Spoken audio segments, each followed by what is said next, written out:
Stop scrolling.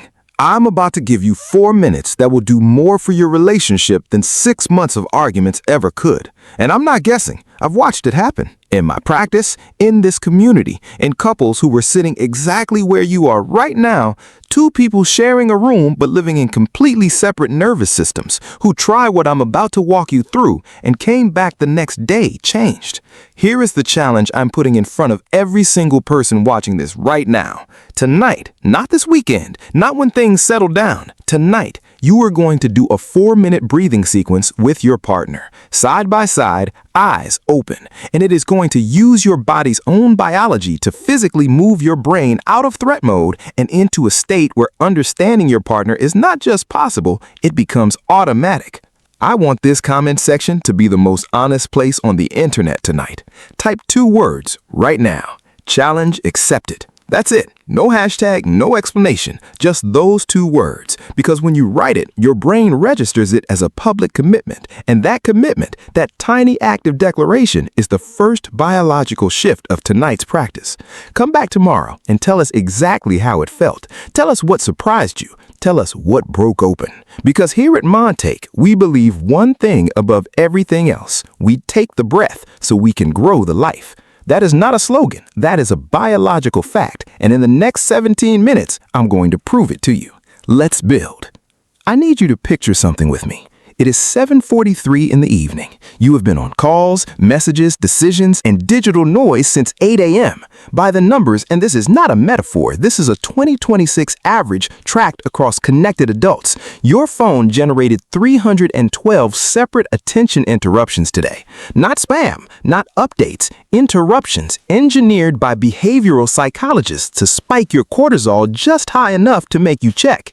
Your body has been in low-level emergency mode for 11 hours, and now your partner walks into the room. They say something, maybe it's a question, maybe it's a comment about dishes or money or plans for the weekend, something completely ordinary. And instead of hearing it as an ordinary thing from a person you love, your nervous system, which has been running threat assessments all day, files that voice, that face, that tone as another incoming problem. Not consciously. You don't decide to do this. Your amygdala does it for you in 200 milliseconds before you have a single conscious thought. And here is the piece that couples therapy almost never tells you. The piece I believe is the single most important piece of biological information any couple in 2026 can have. When your stress system is chronically activated, your partner's presence stops registering as safe. It begins registering as threat. The person you chose, the person you love, your oldest, most familiar safety signal in the world, filed under danger. And now imagine you try to have a hard conversation from that state. One person is already flooded, the other feels shut out. One goes louder, one goes silent, and somewhere in the middle, the actual conversation, the real one about the real thing, never happens at all. Neuroscientists call the moment you hit that wall amygdala hijack. The brain literally loses access to the prefrontal cortex, the region responsible for empathy, nuance, and compassion. You are not being cruel. You are not being weak. You are running on a nervous system that was designed for a world that no longer exists. I call it the biological wall. And once you hit that in a conflict, genuine understanding of your partner becomes physiologically impossible. Not difficult, impossible. Right now, I want you to go into the comments and tell me about a moment when you hit that wall. Not the argument itself, the moment inside the argument when you completely lost access to yourself. When you knew what you wanted to say, the version of you that knows how to love this person, but your body just locked. Drop it below. Name it, because naming it is the first crack in the wall. And stay with me, because what comes next is the exact biological mechanism that opens the door from the other side. So we know the wall exists. We know why it goes up. Now let's talk about what actually takes it down. Because the answer is not a better argument. It is not a breathing exercise you do alone to calm yourself down before re-entering the conflict. It is not a communication framework or a listening technique. The answer is what 2026 interpersonal neurobiology is calling synchronized co-regulation. Let me translate that. Your nervous system and your partner's nervous system are constantly broadcasting signals to each other. This is not metaphor. It is measurable, documented biology. Your heart rate, your breath rhythm, the microtension in your facial muscles, all of it is being read by your partner's nervous system in real time, and vice versa. When one nervous system is dysregulated, flooded, shut down, defensive, it transmits that state. The other system picks it up, not because either of you is doing anything wrong, because you are both wired as social mammals to entrain to the biological state of the person closest to you.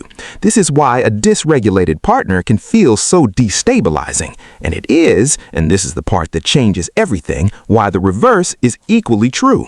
When one nervous system begins to regulate, it creates a gravitational pull. The other system begins to follow. And when you do this deliberately, simultaneously, using a shared breathing pattern, the effect is not two people counting down separately. It is two nervous systems becoming one. The chemical mechanism? Synchronized rhythmic breathing triggers oxytocin release in both brains simultaneously. And oxytocin does something remarkable. It doesn't just make you feel bonded. It actively suppresses threat detection. It signals your amygdala to stand down. It brings your prefrontal cortex back online. New neuroimaging from 2026 proves what practitioners have observed for decades.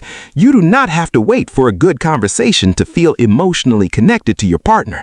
You can create the biology of connection first through the body, and the conversation becomes possible as a result.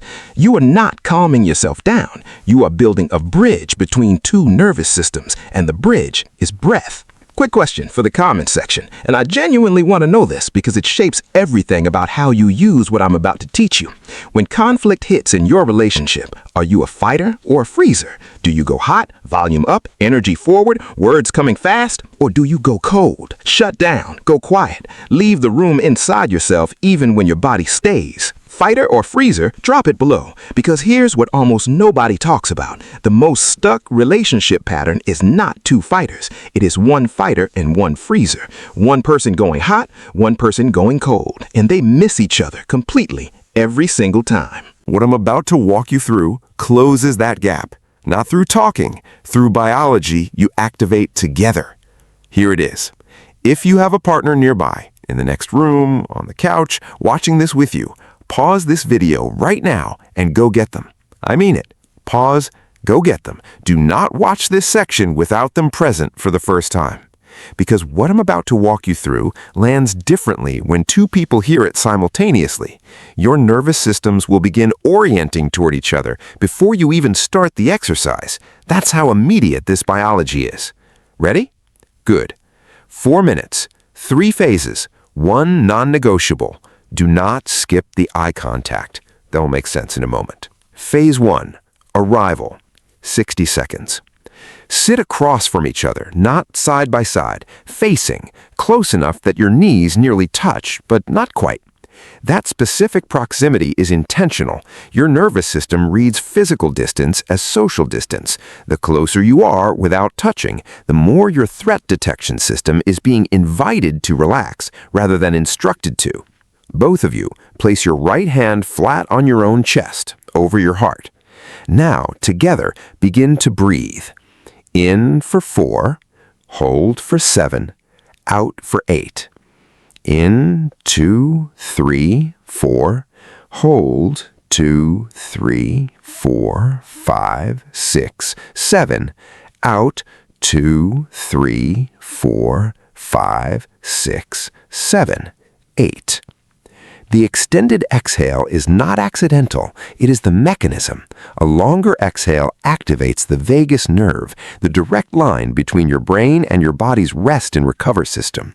Within 3 complete cycles, your cortisol begins to fall, your heart rate begins to slow, your nervous system begins receiving its clearest signal of the day. I am safe. 3 cycles together, synchronized, same count, same pace, no talking, no explaining, just breath. Phase 2, the bridge, 90 seconds. Now, make eye contact. Not a glance, not a soft look. Sustained, direct, open eye contact. I know, it might feel strange. You might want to laugh. That is completely normal. Let the laugh happen and come back to the gaze. You might feel an unexpected wave of something, tenderness, sadness, a kind of grief for time spent disconnected. Let that come too. What you are doing right now at a neurological level is providing your amygdala with direct sensory evidence that this person's face is safe. You are showing your brain, not telling it, showing it that the threat assessment was wrong. Research from the HeartMath Institute, combined with 2026 interpersonal synchrony studies, confirms what you will feel in your body right now. Sustained mutual eye contact during synchronized breathing produces measurable coherence between two people's heart rate variability. Your hearts begin to rhythmically align. Continue the 4-7-8 breath, 4 full cycles, eyes open, do not look away. And when you come back, I want to ask you something in the comments. Which part of that felt hardest, the silence or the eye contact? Be honest, be specific, because the answer tells you and tells me exactly where your relational armor is currently living. Phase 3, the anchor. 90 seconds. This is where we lock it in. Shift to a gentler, equal breath. In for 5, out for 5. No hold. Balanced, coherent. Keep your hand on your chest. Keep the eye contact. Now, call up one specific memory, not a general feeling of warmth toward this person, a single, concrete, detailed moment when you felt completely safe with them. A time you can name, a place you can picture, something you can almost smell or hear. Hold that memory while you breathe, while you look at them. What you are doing in this phase is called memory-anchored state imprinting. You are attaching the neurological feeling of safety with this specific person to the physical state your body is currently in. Your brain, which is a pattern recognition system first and a reasoning system second, will now begin associating their face and this rhythm of breath with the neurochemistry of home. You are not convincing yourself of anything. You are updating the file. That is what 4 minutes can do. Done right, done together. I know what at least half of you are thinking right now. Silas, this is beautiful in theory, but you have not seen our mornings. You have not seen our schedule. We are both working remotely. The kids exist. We argue by text message because that is the only private space we have. We do not have 4 quiet minutes. I hear that. And I want to speak to exactly that reality, because most relationship content treats your life like a retreat you can check into. We are not doing that here. Remote work friction is its own specific relational stressor. When two people share a physical space all day, but inhabit separate professional worlds, where their stress crosses the room and lands on your body without a single word spoken, you accumulate an ambient charge of unexpressed tension day after day. It's not incompatibility, it's a structural problem, and structural problems need structural solutions. Here's how you build this into the life you actually have. Morning coffee anchor. The moment you both have a cup in hand, before phones are checked, before the day has any claim on either of you, those are your 4 minutes. You're not processing yesterday. You're not planning today. You are doing the sequence. You are setting the neurological baseline before the world starts asking things of you. The 8 o'clock close, not because it's trendy, because your nervous system requires a minimum of 90 minutes of descending stimulation before it can genuinely align with another human being. If you're both on screens at 10 p.m. and wondering why you feel like strangers, this is the mechanism. Phones down at 8 p.m., sequence at 8:15, real presence by 8:20. The transition breath. For couples with reoccurring argument patterns where the same conversation keeps circling back with different words, do the sequence before entering that conversation, not during, not after, before. You are not avoiding the conversation, you are choosing the biological state you will have it from. And when the conversation happens, one rule: no you always, no you never. Begin with, I noticed I felt. First person, internal experience. Keep the prefrontal cortex online. Keep the amygdala quiet. Give the conversation the same environment you just built with your breaths.